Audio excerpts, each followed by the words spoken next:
On se retrouve aujourd'hui pour les mots du mois de novembre. Je suis super excitée parce que je suis complètement fanat de la palle que je me suis constituée pour ce mois. J'ai trop hâte de vous présenter les livres que j'ai sélectionnés. Autant vous dire qu'il y en a encore 12 000, donc il y a très peu de chances que je les lise tous. Mais bon, on se donne un challenge. Allez, c'est parti, je vous montre tout ça. Pour le mois de novembre, j'avais envie de mêler des lectures qui étaient à la fois toujours un peu spooky, etc. En tout cas un peu envoûtantes, et aussi à la fois qui allaient préparer doucement le mois de décembre où je me suis prévu énormément de lectures de Noël. Donc c'est pour ça que, au fur et à mesure de la vidéo, vous allez voir, les livres entre eux, on a l'impression qu'ils n'ont pas trop de cohérence, mais vous verrez, j'ai quand même choisi 3 mots qui normalement devraient nous aider à les classer dans des catégories. Le premier mot que j'ai choisi du coup pour le mois de novembre, c'est le mot fantôme. Eh bien oui, j'avais envie de lire encore au niveau de ce thème. J'en avais quelques-uns dans ma palle qui se mêlaient bien, et puis surtout, mes 2 classiques du mois rentraient parfaitement dans cette catégorie. Et du coup, le premier livre que j'ai envie de vous présenter dans la catégorie fantôme, il s'agit du Fantôme de l'Opéra de Gaston Leroux. C'est l'un des 2 classiques que j'ai sélectionnés pour ce mois. Alors là, vous le voyez dans mon édition qui date de Mathusalem, mais en l'occurrence, moi je pense que je vais me le faire en audio, puisque comme je vous l'avais expliqué, sur Audible, il y a énormément d'audios classiques qui sont gratuits, donc du coup, franchement, je m'y donne un cœur joie à chaque fois. Et là, j'ai choisi le Fantôme de l'Opéra, parce que je l'ai vu en comédie musicale à Londres il y a un petit moment déjà, et j'avais très envie de savoir si ça s'était éloigné ou pas de l'œuvre originale, et donc écoutez, c'est ce mois-ci que je le sors. Donc, dans le Fantôme de l'Opéra, si vous ne le savez pas, c'est raconté sous la forme en fait un peu d'un souvenir au moment d'une vente aux enchères d'un opéra qui est vraiment tombé en ruine. Et en fait, on a un homme qui va raconter l'histoire de cet opéra qui s'est donc un peu effondré. Et au sein duquel il y avait une jeune cantatrice qui apparemment avait été plus ou moins envoûtée par une créature qui vivait dans les bas-fonds de l'opéra, surnommée le fantôme. Donc écoutez, c'est une comédie musicale en tout cas qui est absolument sublimissime, j'avais adoré les thèmes, c'était gothique, c'était victorien, c'était tout ce que j'aime. Donc franchement j'ai hâte de voir ce que ça va donner, je vous en dirai plus du coup à la fin du mois. Le deuxième livre que j'ai décidé de vous présenter c'est A Christmas Carol de Charles Dickens, qui lui aussi je vais me faire en audio, je crois qu'en français ils ont dû appeler ça un chant de Noël, tout simplement. Donc vous savez c'est l'histoire de Ebenezer Scrooge, qui du coup est cet homme vraiment méchant qui va recevoir du coup la visite de 3 fantômes des Noëls passés, présents et futurs afin de l'aider à changer. Cette histoire, je la regarde chaque année dans une adaptation plus ou moins différente. J'adore, c'est mon conte de Noël préféré, j'aime énormément l'histoire de Scrooge. Et donc du coup j'avais très envie de lire le conte original parce que je me suis rendu compte que je ne l'avais jamais lu. Et donc du coup c'est cette année. J'espère vraiment que ça va être aussi bien que tout ce que j'ai pu voir et puis surtout de cette nostalgie que je me suis créée autour de ce roman. Je vous en dirai plus. Et du coup, dans la même veine que A Christmas Carol, j'ai très envie de sortir de ma palle un livre qui est là depuis mes 1000 ans et qui me fait pourtant très envie. Écoutez, c'est le moment. Il s'agit donc de The Afterlife of Holly Chase de Cynthia Hand. Donc c'est un livre qui est en anglais, je ne sais pas du tout s'il a été traduit, je suis désolée, je vous le mettrai quelque part si c'est le cas, sinon désolée c'est en anglais. Il s'agit du coup d'une réécriture justement de A Christmas Carol de Charles Dickens. Donc là on va suivre une jeune femme qui s'appelle Holly, qui elle aussi a reçu du coup la visite des 3 fantômes des Noëls passés, présents et futurs, parce qu'il voulait lui montrer voilà, que c'était une enfant gâtée, pourrie et qui était vraiment hyper méchante et égoïste. Mais en fait, elle, à l'inverse de Scrooge, elle a pas du tout changé, ça lui a pas du tout donné envie de modifier son comportement, et un jour, elle est décédée. Elle décède et elle va devenir elle-même un fantôme des Noëls passés et faire partie du coup de cette organisation qui envoie des fantômes aux gens pour les faire changer. Malheureusement, Holly, elle, ça l'intéresse pas trop d'être un fantôme et de faire ça, et donc on va voir ce qui va lui arriver. Moi franchement je trouve que ça a l'air génial parce que justement on se dit ah ouais d'accord c'est vraiment une sale petite peste de 17 ans qui n'a rien fait, et en fait ce qui lui est arrivé est quand même assez tragique, donc écoutez moi j'ai trop hâte de voir ce qui va lui arriver. J'espère évidemment que Holly va trouver un peu un moyen de devenir quelqu'un de bien, mais franchement à suivre, c'est sûr que cette année il sort de ma palle, c'est promis. Prochain livre de fantôme que j'ai envie de vous présenter, c'est Sous la porte qui chuchote de TJ Klune, qui est paru du coup en français aux éditions de Saxus. Donc moi j'ai en anglais, mais pour le coup il est traduit. Donc là on va suivre une histoire qui a l'air hyper originale, puisque on va suivre Wallace, qui est un personnage qui a l'air assez désagréable et qui meurt, mais au lieu d'être mené par la faucheuse dans l'au-delà, il va être mené dans un espèce de salon de thé, où le propriétaire Hugo va devoir lui expliquer que il faut qu'il passe un moment ici, un peu comme un entremonde, vous voyez, un purgatoire, et que dans une semaine il sera emmené, mais que d'ici là ça serait bien que voilà, il vive quoi, enfin il change un peu. Et donc Wallace se dit ok bon bah j'ai une semaine pour vivre tout ce que j'aurais dû vivre et que j'ai pas fait, et on va voir ce qui va se passer. Apparemment il va faire la rencontre de pas mal de personnages, donc c'est assez intriguant parce que ça parle quand même d'un sujet qui est très dur, qui est quand même le deuil, la mort, le fait voilà de peut-être avoir des regrets et tout, donc je pense que je vais être encore en mode chialax pendant tout le bouquin, mais écoutez, c'est le moment de le sortir. Le deuxième mot que j'ai choisi pour ce mois-ci, c'est vengeance. Et oui, j'avais envie de lire des livres avec des personnages qui allaient essayer de se venger de méchantes créatures, de situations impossibles, de personnages terribles. Je sais pas, j'avais envie de ça, j'avais envie de trucs épiques, et donc du coup, bah ce mot sonnait parfaitement. Et donc évidemment, je ne pouvais pas vous parler de vengeance sans sortir de ma palle le tome 2 de Nevernight de Jay Kristoff, paru aux éditions de Saxus. C'est les grands jeux. Et bien oui, donc dans cette histoire, si vous ne connaissez pas, alors je vois pas comment parce qu'il a été, je pense qu'on en a parlé à peu près 12 milliards de fois, mais bon écoutez, recommençons. On va suivre du coup Mia, qui est une jeune femme qui a vraiment tout perdu. On est dans une espèce de Rome antique, un peu brutale, enfin même carrément brutale. Et son père finalement avait essayé de renverser le pouvoir établi, le Sénat, et malheureusement ça n'a pas fonctionné. Et donc toute la famille de Mia a été massacrée. Sauf Mia qui a réussi à s'échapper un peu avec un peu de magie, avec toute une histoire autour d'un familier qui lui colle à son ombre, etc. Et a décidé bien évidemment de se venger des gens qui ont assassiné son père, sa mère, son petit frère, etc. etc.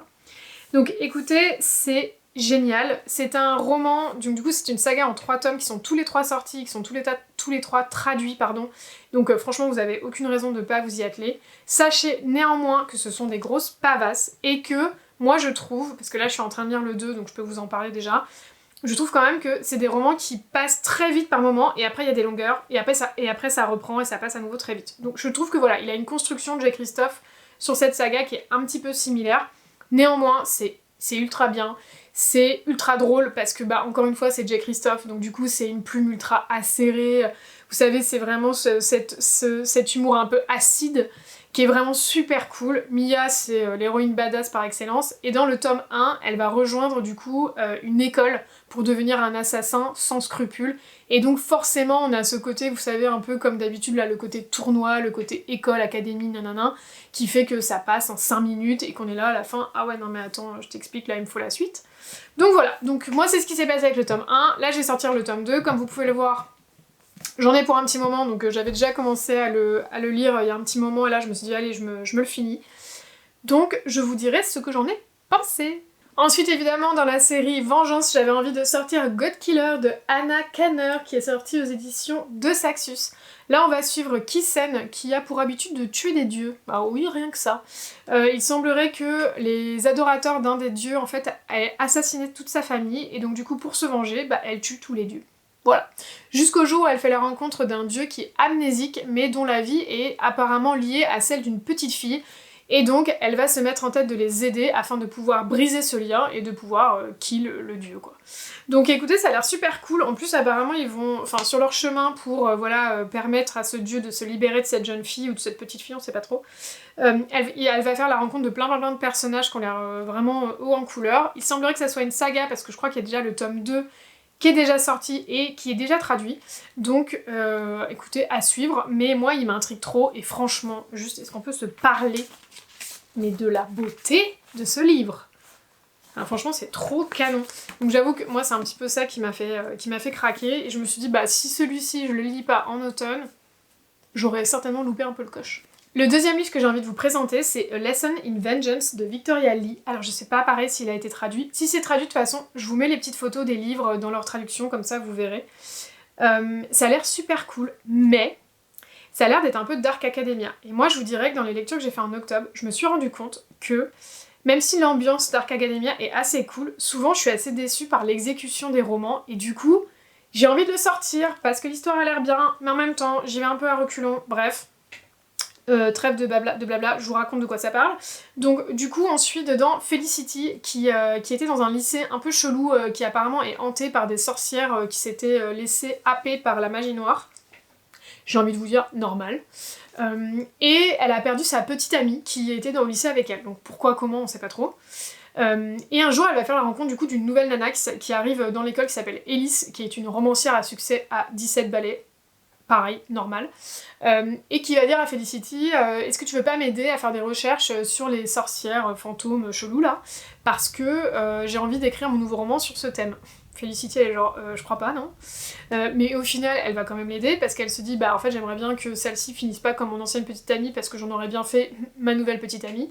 Donc voilà, on sait pas trop ce qui va se passer, mais il semblerait quand même que l'histoire va se répéter et que Elise va se mettre en danger mortel en faisant ces recherches là. Donc franchement, il y a moyen que ça soit très bien. Après, j'espère que ça sera vraiment fast-paced, parce que je trouve que, comme je vous disais, l'exécution parfois des Dark Academia est pas ouf, et ce que je leur reproche souvent, c'est que c'est lent, et on se fait un peu yesh. Donc, à suivre. Et le dernier que je vous montre dans cette catégorie, c'est un des derniers arrivés dans ma palle, qui pareil, hein, juste, est-ce qu'on peut prendre 2 secondes? Franchement, les éditions Bookmark, là, waouh, j'ai envie de dire. Du coup, c'est Le Faucheur de sorcières de Carissa Weeks, qui est donc paru aux éditions Bookmark. Franchement, j'ai vu la version anglaise passer, il était ultra bien noté, les avis étaient ouf, donc franchement, il me fait mais grave envie. Celui-ci, j'ai pas pris de risque, j'avais téléchargé l'extrait de l'e-book, et en fait, il m'a hypé au bout de 3 lignes, j'ai dit bon ok, c'est mort, il me le faut. Et ça a l'air trop bien, donc je vous raconte toute ma vie, mais je vous raconte pas l'histoire, c'est un peu dommage. Donc là, on va suivre Rena, je crois qu'elle s'appelle, Rena, qui est donc cette jeune femme, qui, soit dit en passant, a une particularité spécifique qui est qu'elle est muette, donc déjà, de base, le livre, t'es genre, ok, super, bah du coup, c'est pas du tout commun, donc comment elle va faire pour communiquer, s'en sortir, machin. Moi, j'étais trop hypée. Et en fait, ce qui se passe, c'est que ce petit monsieur, qui s'appelle donc Alexus, c'est un faucheur de sorcières, donc chaque année, il va prendre une nana dans la communauté et il l'emmène au roi du givre. On sait pas trop pourquoi ce qu'il en fait, machin, mais bon bref, en gros, il kidnappe une meuf, quoi. Et il semblerait que la fois d'avant, ils aient kidnappé la sœur de Rena, et que Rena ait dit bah en fait je t'intéresse pas, tu me prends pas pour aller voir le roi du givre, mais en fait je vais te suivre, et je vais aller récupérer ma sœur. Mais une fois qu'elle commence à suivre Alexus, qu'elle se rend dans le royaume, etc., apparemment l'histoire est bien plus complexe que ce qu'elle imaginait, apparemment il y a une histoire d'empire qui est en train de tomber dans les mains de l'ennemi, pardon. En fait, l'empereur est en danger, que en fait, finalement, elle va devoir s'associer avec lui si elle veut vraiment récupérer sa sœur. Donc écoutez, ça a l'air juste trop bien. Moi, par contre, il y a un truc que j'adore. C'est la minute, je vous raconte l'histoire des livres de Bookmark et pourquoi je suis en totale adoration sur eux. C'est qu'il n'y a pas de jaquette. En fait, juste le livre est magnifique, mais il est magnifique en soi. Et ça, je trouve ça plutôt sympa. Parce que ça fait que quand on le prend, ça fait vraiment objet, plutôt que de se dire, en fait, j'ai un joli livre, mais en fait, si j'enlève la jaquette, il est genre... ouais. Non, là, il est vraiment magnifique et il est en une partie, et voilà, c'était la minute où d'être content de savoir ça. C'est cadeau. Mais voilà, écoutez, ce livre a l'air super cool. C'est en plusieurs tomes, donc ça a l'air d'être une saga, je sais pas combien il y en a, je vous le mettrai si je retrouve. Mais c'est canon, j'espère vraiment que Bookmark va tout traduire et tout éditer, parce que sinon je vais être déçue, parce que je sens que lui, il y a moyen que ça devienne un 5 star. Et ensuite, les gars, j'ai choisi un autre mot, et franchement, j'ai trop abusé. C'est-à-dire, j'ai vraiment mis tout dedans, parce que j'avais envie d'un truc qui parle de forêt. Alors me demandez pas pourquoi, moi je me suis dit novembre, on arrive presque dans l'hiver, pas du tout. Et du coup ça me fait penser à quoi? Ça me fait penser à des forêts, un peu au truc un peu qui fait peur et tout, et du coup j'ai balancé dedans, mais le moindre truc qui avait un feuillage ou une feuille, catégorie forêt quoi. Donc vous allez voir, je me suis un peu lâchée. Et évidemment, dans ce mot forêt, j'ai mis quoi? J'ai mis le tome 2 de L'Ascension d'une héritière de Chloé C. Peñaranda, paru aux éditions de Saxus. Je sais pas pourquoi je vous ai fait 2 Saxus comme ça, comme des maracas. C'est gratos. C'est un livre, je vous en ai parlé en long, en large et en travers, c'est une saga que j'adore. Enfin, je suis trop contente d'avoir commencé cette saga. J'ai été tellement hypée par le numéro 1. Je suis trop contente de sortir le 2. Là, on va suivre dans cette histoire du coup FaZe, qui est une jeune femme qui vit dans un monde où les failles et les failles et les humains cohabitent, donc ce qui est plutôt original par rapport à d'habitude. Pour autant, hein, ils s'entendent pas du tout, les humains sont traités comme de la mierda. Et Faith, elle se rend compte un peu par hasard qu'elle a une habileté qui normalement est juste donnée aux Fae, qui est qu'elle peut s'introduire dans les rêves des gens. Donc forcément, va s'en suivre tout un tas d'aventures parce qu'elle va rencontrer un Fae qui lui fait « Mais tant cocotte, pourquoi t'as ça comme habileté? Toi t'es pas vraiment censé faire ça en fait ?» Et tous les deux vont forger voilà, plus ou moins une amitié-alliance pour découvrir un peu d'où ça vient et pourquoi Faith a ça alors qu'elle n'est pas du tout censée avoir de pouvoir magique. C'est hyper intéressant. Là, franchement, je vous l'ai ultra mal vendu, mais en vrai, c'est hyper riche. On sent que finalement, il va y avoir plein d'intrigues secondaires, que chaque personnage secondaire a sa limite, son histoire à lui, qui va être hyper intéressante. Les personnages secondaires sont trop bien écrits. Moi, je les ai adorés. Ça fait vraiment petite famille et tout. C'est canon. Franchement, c'est canon. Le premier tome est un chouïa introductif, et c'est vrai qu'on va pas ultra loin dans l'intrigue. On est vraiment dans les personnages, on apprend à les connaître, on apprend à s'attacher à eux, à travers leur quotidien et tout, mais on est quand même ultra hypé, on veut savoir ce qui va se passer, et moi franchement, j'ai trop hâte. Il y en a, je crois, 5, donc il y a quand même moyen que l'univers soit ultra riche, ils sont ultra bien notés par la communauté américaine, donc je vois pas pourquoi ça serait mauvais, donc autant vous dire que ça, c'est sûr, il sort ce mois-ci. J'ai fini ma pause Drama Queen avec l'Ascension d'une héritière, vous savez que de toute façon c'est une série, je suis dithyrambique sur le truc, je sais pas comment faire, donc voilà, c'est comme ça. Ensuite, comme je vous le disais, dès qu'il y a une feuille, un feuillage, je le sors, écoutez, j'ai décidé de sortir Belladonna. Donc Belladonna, j'ai commencé à le lire au mois d'octobre, donc j'ai un petit peu triché. Parce qu'en fait, quand il est arrivé, j'avais tellement envie de le lire que j'ai commencé, donc j'ai vraiment lu pas grand chose. J'ai lu l'équivalent de ce que j'avais lu en anglais la première fois. Oui, parce que je l'avais en e-book en anglais. Et il s'avère que, je sais pas pourquoi je l'avais lâché, alors qu'en fait ce bouquin a l'air juste canon, et que j'ai vu pas mal d'instagrammeuses françaises que j'aime beaucoup, qui ont adoré, donc je me suis dit, allez, c'est l'année de Belladonna. En plus maintenant ils sont tous les 3 sortis en français je crois, tout du moins en anglais ça c'est certain, donc voilà, j'ai de quoi faire. Donc dans cette histoire, on va suivre Signa, du coup, qui a 19 ans, qui a une histoire hyper particulière, parce qu'en fait, elle a un don super spécial, qui est qu'elle ne peut pas vraiment mourir. Donc hyper chelou. Et que quand elle commence à mourir, elle va être dans une espèce de transe où elle voit la mort, en fait. Et ça a toujours été comme ça. Donc du coup, évidemment, la mort est hyper intriguée par elle, en mode, pourquoi tu meurs pas, en fait, à chaque fois que je viens te chercher, tu vis. Trop bizarre. Donc il se crée forcément cette relation entre les deux, un peu où chacun est un peu intrigué par l'autre, parce que c'est pareil, Signa, elle a tout essayé, hein. Enfin, elle a sauté d'un pont, enfin, elle a mangé de la belladone, enfin bon bref, clairement, elle a tout fait. Mais elle se dit, bon écoutez, j'ai juste à tenir jusqu'à 20 ans, je crois, parce qu'à partir de 20 ans, elle va recevoir son héritage, puisque c'est une orpheline, je sais pas si je l'avais mentionné, mais bon, voilà. Et elle va pouvoir enfin vivre sa petite vie tranquille dans son coin, sans qu'on la saoule, puisque finalement, depuis qu'elle est bébé et qu'elle a perdu ses parents, on la donne de main en main, un peu comme, vous savez, les orphelins Baudelaire, là, chez de la famille, mais tous plus horribles les uns que les autres. Jusqu'au jour où la dernière nana en date qui s'occupait d'elle, comme tous les autres, meurt, et que du coup elle est rapatriée, j'allais dire, mais en gros elle se réfugie chez un monsieur qui lui envoie une lettre en disant je suis ton dernier parent, alive, ça serait bien que tu viennes chez moi. Et en fait elle va se retrouver dans un manoir hyper bizarre où la jeune fille qui habite là-bas elle est hyper malade, il se passe plein de trucs dont on parle pas mais en même temps ils font plein de fêtes, enfin c'est hyper chelou. Et donc voilà, c'est hyper cool. Encore une fois, je vous l'ai trop bien vendu, c'est gratuit, mais en vrai ça a l'air vraiment très bien. Ça a l'air hyper gothique. Il y a évidemment une romance. Alors franchement, la romance entre la nana et la mort, moi perso je suis hyper intriguée de voir comment ça va se terminer cette histoire. Et puis du coup il y a un fond d'intrigue, puisque je vais dire Belladonna, la pauvre elle s'appelle pas du tout comme ça, elle s'appelle Signa. Signa doit découvrir du coup pourquoi cette jeune fille de ce manoir est malade et qu'est-ce qui est arrivé à sa mère, parce qu'apparemment elle aussi est morte et dans des circonstances un peu mystérieuses. Donc voilà, il semblerait que chaque tome suive un personnage différent et qu'à chaque fois on soit plus ou moins dans une espèce d'intrigue. Donc Belladonna, ça donne envie, écoutez, si vous l'avez lu, vous avez kiffé, vous me direz. Moi en tout cas, je pense que c'est son année. Le livre suivant, ça fait 1000 ans qu'il est dans ma palle, donc franchement je pense que c'est un des premiers livres que j'ai reçu par Fairyloot, donc autant vous dire ça date, mais genre vraiment de dingue. Franchement je suis curieuse. Non, je crois que le premier livre que j'avais reçu c'était pas The Hazelwood, c'était Wicked Deep, franchement on s'en fout, mais bon voilà, ça fait depuis 2018 qu'il est là. Juste pour dire. Donc au bout de 6 ans, je me dis que ça serait bien de le sortir de ma palle, donc c'est The Hazelwood de Melissa Albert, et si je dis pas de bêtises, lui pour le coup il a été traduit. Là on va suivre Alice qui est hyper malchanceuse, qui a toujours eu vraiment que des embrouilles dans sa vie.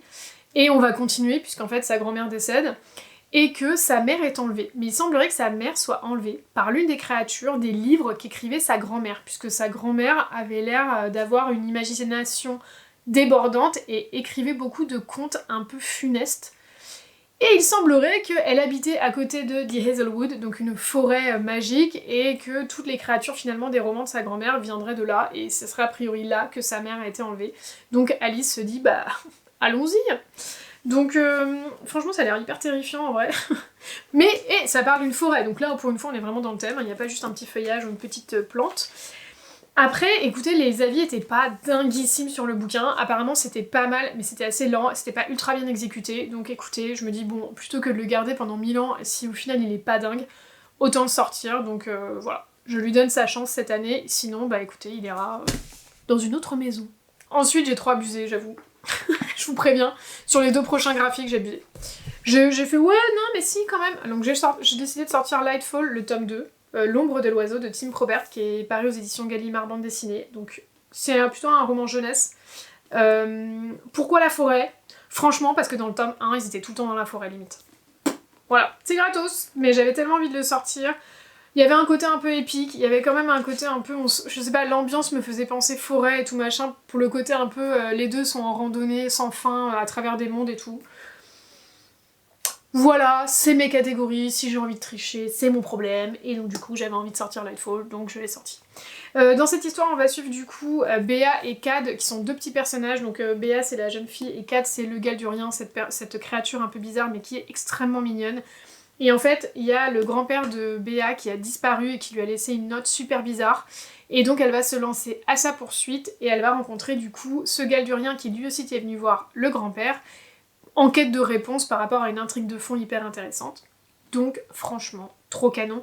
Attendez, je vous montre vite fait, mais je vous avais déjà montré dans une autre vidéo sur le 1, les dessins sont dinguissimes, les palettes de couleurs sont trop ouf. En plus là, je trouvais qu'il y avait trop une palette de couleurs un peu genre, vous voyez, glacier et machin. Je me suis dit pour novembre, nickel. Pareil, j'ai un peu abusé, mais là je trouve que quand même ça s'y prête plus. J'avais envie de sortir L'Âge d'or du coup de Cyril Pedrosa et de Roxane Moreil, qui est sorti aux éditions Dupuis.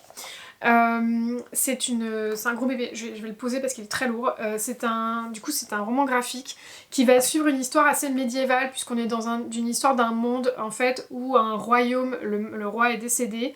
Normalement c'est sa fille qui devrait monter sur le trône, mais il semblerait que son cousin ou son frère, son jeune frère, décide que finalement bah non, elle va pas monter sur le trône parce que je vais te kill et je vais prendre ta place. Et donc elle se dit bah moi je vais me cassos et puis je reviendrai quand je serai prête à reprendre mon trône. Donc on va suivre cette histoire là, mais c'est un côté hyper médiéval dans les plaquettes, j'essaie de vous montrer, mais à la fois, dans les plaquettes moi, dans les dessins, excusez-moi, hein, mais à la fois avec des palettes de couleurs assez modernes, donc je suis hyper curieuse, j'aime beaucoup le travail de Cyril Pedrosa depuis très longtemps, je suis hyper contente de découvrir ce livre parce qu'il me fait envie depuis des années, et donc bah écoutez je vous en dirai plus parce que lui c'est sûr qu'il sera lu en novembre. D'ailleurs, pour info, il y a 2 tomes. C'est en 2 tomes, c'est tous les 2 des pavasses comme ça. Mais bon, voilà, c'est plutôt cool parce qu'au moins on n'a pas genre 10 000 bandes dessinées, il y en a 2. Et à la fin, on a fini la duologie, donc c'est plutôt cool. La série Forêt, évidemment, je ne pouvais pas ne pas sortir de ma palle ce funeste destin de Kaylin Bayron qui est sorti aux éditions Sabran. C'est donc le tome 2 de Ce cœur empoisonné qui, vous le savez, a été vraiment un petit coup de cœur pour moi, young adulte. J'ai vraiment adoré ce roman. J'ai trouvé que pour une fois, on avait un roman young adulte mais qui était hyper intelligent, avec des adolescents qui n'étaient pas relous, ou qui n'étaient pas en train de faire des choix stupides toutes les 2 secondes. Donc franchement, ça fait du bien, parce que bon, ça, moi, c'est le truc qui me saoule dans les young adultes où je suis genre, bah oui, évidemment, descends dans cette cave qui n'est pas éclairée ou dans lequel il y a certainement un démon tapis. Of course! Et bah du coup dans cette série là c'est pas du tout ça et j'ai vraiment beaucoup aimé. Du coup c'est l'histoire de, excusez-moi je me souviens jamais leur nom, de Briseis qui est une jeune fille qui a été adoptée, qui a des pouvoirs par rapport aux plantes, donc elle arrive à les faire pousser, à les réanimer et tout, c'est assez particulier. Et un jour elle va hériter finalement d'une maison par sa tante qu'elle ne connaissait absolument pas, et dans lequel il y a un jardin qui est spécial avec plein de plantes hyper mortelles. Et donc elle va découvrir au sein de ce manoir, au sein de ce jardin, et bien un peu l'histoire de ses pouvoirs, de sa famille et tout. C'est hyper bien fait, j'avais adoré, ça se lit en 10 secondes. Celui-ci a l'air encore assez court aussi, donc je pense que ça devrait nous offrir une fin assez rythmée, parce que croyez-moi, à la fin du 1, j'étais genre oh, mais what? Donc voilà, je suis trop contente de le sortir. Il y a beaucoup de représentations, c'est un livre avec une écriture inclusive, donc c'est aussi un livre qui est important, donc je suis très contente de l'avoir dans ma palle. Autant vous dire que si ça conclut pas bien la duologie, je vais avoir mon petit cœur brisé. Je vais sortir de ma palle un livre qui est pas du tout dans un genre que j'ai l'habitude de lire, c'est Hotel Heartwood, une maison pour Mona, qui est donc paru aux éditions Casterman, c'est de Kali George. Donc c'est un livre que j'avais vu énormément passer sur la sphère Bookstagram il y a pas mal d'années. Et ça a l'air trop chouchou, donc c'est un livre jeunesse, donc ça me fait plaisir de temps en temps d'en acquérir, surtout quand ils sont illustrés, parce que moi j'y suis extrêmement sensible. Et parce que ça constitue le début d'une bibliothèque aussi pour mes enfants, donc ça me fait plaisir. Là, on va suivre du coup Mona, qui est une petite souris, et il y a un énorme orage, et donc du coup elle va se réfugier dans un arbre qui s'appelle du coup Hotel Heartwood, dans lequel elle va, au sein duquel elle va faire la rencontre de plein de petits personnages. Il semblerait que ça soit une série qui se passe sous le thème des saisons, donc c'est-à-dire que là on est dans une maison pour Mona et ça se passe plutôt en automne, et si j'ai bien compris, il y en a un en hiver, printemps et été. Et donc ça avait l'air trop chouchou, c'est tout kiki, ça prend pas de temps, c'est écrit très gros bien évidemment, il y a beaucoup de petites illustrations trop mignonnes, j'espère que vous allez voir, ouais. Et voilà, ça a l'air vraiment tout mignon, et puis ça me fera cocher un peu une case dans mon book bingo qui est de lire un genre que j'ai pas l'habitude de lire, et c'est vrai que je lis quasiment jamais de jeunesse, ou vraiment un tous les 5 ans, donc écoutez, c'est l'heure pour Hotel Heartwood. Et le dernier livre que je voulais vous présenter, c'est Love Light Farm de Becca Boyson, que j'ai pris du coup en e-book. C'est une romance de Noël. Je pense que je vais prendre pas mal en e-book les romances de Noël cette année, parce que je suis pas sûre que ça soit des livres que je relise. Mais quoi qu'il en soit, celui-ci est en anglais, il était énormément passé sur les chaînes américaines, il était hyper bien noté, les gens l'avaient adoré, donc je me suis dit, quitte à commencer ma folie de romance de Noël, autant commencer par une qui apparemment est sympa. On va suivre du coup dans cette histoire Stella, qui a donc une ferme de sapins, qui malheureusement est au bord de la ruine, et donc elle va décider de participer à un concours de l'endroit le plus idyllique, qui est fait par une Instagrammeuse, et qui pourrait lui permettre de récolter de l'argent pour sauver sa ferme. Sauf qu'en fait elle a un petit peu menti en fait dans son application, enfin dans son... je sais pas comment on dit... dans son formulaire voilà, pour participer au concours, elle a expliqué qu'en fait c'est un endroit hyper idyllique qu'elle tenait avec son petit copain, qu'elle n'a absolument pas. Et donc elle va demander à son meilleur ami Lucas de faire semblant voilà, d'être son copain pour pouvoir présenter du coup la ferme sous son meilleur jour. Et évidemment, on peut imaginer que ça va être un espèce de Friends to Lover qui va être hyper cucute.